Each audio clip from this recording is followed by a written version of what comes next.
ಹಳ್ಳಿಮೈಸೂರು ಶಾಲೆಯಲ್ಲಿ ವಿಜ್ಞಾನದ ಕಲರವ, ವಿದ್ಯಾರ್ಥಿಗಳ ಪ್ರತಿಭೆಗೆ ಸಾಕ್ಷಿಯಾದ ವಸ್ತು ಪ್ರದರ್ಶನ.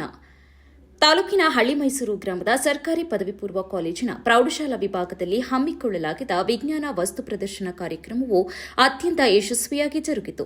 ಕಾರ್ಯಕ್ರಮವನ್ನು ಕ್ಷೇತ್ರ ಶಿಕ್ಷಣಾಧಿಕಾರಿಗಳಾದ ಸೋಮಲಿಂಗೇಗೌಡ ಅವರು ಉದ್ಘಾಟಿಸಿದರು. ಈ ವೇಳೆ ಮಾತನಾಡಿದ ಅವರು, ಗ್ರಾಮೀಣ ಭಾಗದ ಶಾಲೆಯಲ್ಲಿ ಇಂತಹ ಅರ್ಥಪೂರ್ಣ ಕಾರ್ಯಕ್ರಮಗಳನ್ನು ಹಮ್ಮಿಕೊಂಡಿರುವುದು ಹೆಮ್ಮೆಯ ಸಂಗತಿ. ಇದು ವಿದ್ಯಾರ್ಥಿಗಳಲ್ಲಿ ಅಡಗಿರುವ ವೈಜ್ಞಾನಿಕ ಮನೋಭಾವವನ್ನು ಹೊರಹಾಕಲು ಉತ್ತಮ ವೇದಿಕೆಯಾಗಿದೆ ಎಂದು ಶ್ಲಾಘಿಸಿದರು. ವಿದ್ಯಾರ್ಥಿಗಳು ತಯಾರಿಸಿದ ವಿವಿಧ ವೈಜ್ಞಾನಿಕ ಮಾದರಿಗಳು ನೋಡುಗರ ಗಮನ ಸೆಳೆದವು. ಸುತ್ತಮುತ್ತಲಿನ ಶಾಲೆಗಳ ವಿದ್ಯಾರ್ಥಿಗಳು ಹಾಗೂ ಶಿಕ್ಷಕರು ಸೇರಿದಂತೆ 500ಕ್ಕೂ ಅಧಿಕ ಜನರು ಭೇಟಿ ನೀಡಿ ಪ್ರದರ್ಶನವನ್ನು ಕಣ್ತುಂಬಿಕೊಂಡರು. ಕಾರ್ಯಕ್ರಮದ ಕುರಿತು ಶಾಲೆಯ ಮುಖ್ಯ ಶಿಕ್ಷಕರಾದ ಗುರುರಾಜ್ ನಾಯಕ್ ಮಾತನಾಡಿ, ಕೇವಲ ಪಠ್ಯಪುಸ್ತಕದ ಜ್ಞಾನಕ್ಕೆ ಸೀಮಿತವಾಗದೆ ಪ್ರಾಯೋಗಿಕವಾಗಿ ಕಲಿತಾಗ ಮಾತ್ರ ವಿಜ್ಞಾನ ನಮಗೆ ಸುಲಭವಾಗಿ ಅರ್ಥವಾಗುತ್ತದೆ. ನಮ್ಮ ಶಾಲೆಯ ಮಕ್ಕಳು ಅತ್ಯಂತ ಆಸಕ್ತಿಯಿಂದ ಈ ಪ್ರದರ್ಶನದಲ್ಲಿ ಪಾಲ್ಗೊಂಡಿದ್ದಾರೆ. ಇಂದಿನ ವಿದ್ಯಾರ್ಥಿಗಳೇ ನಾಳೆಯ ವಿಜ್ಞಾನಿಗಳಾಗಲಿ ಎಂಬುದು ನಮ್ಮ ಆಶಯ ಎಂದು ತಿಳಿಸಿದರು.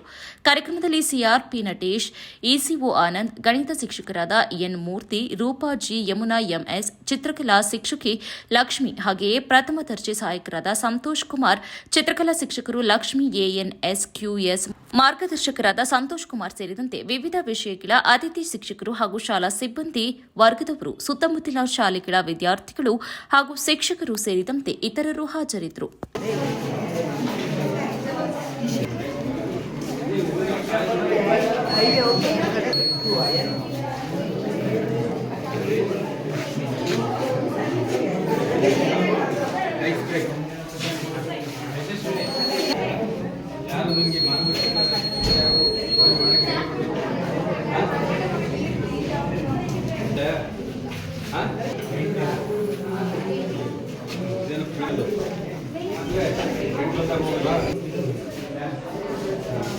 ಇದು ಪಾಕ್ ಮಾಡೋದಿಲ್ಲ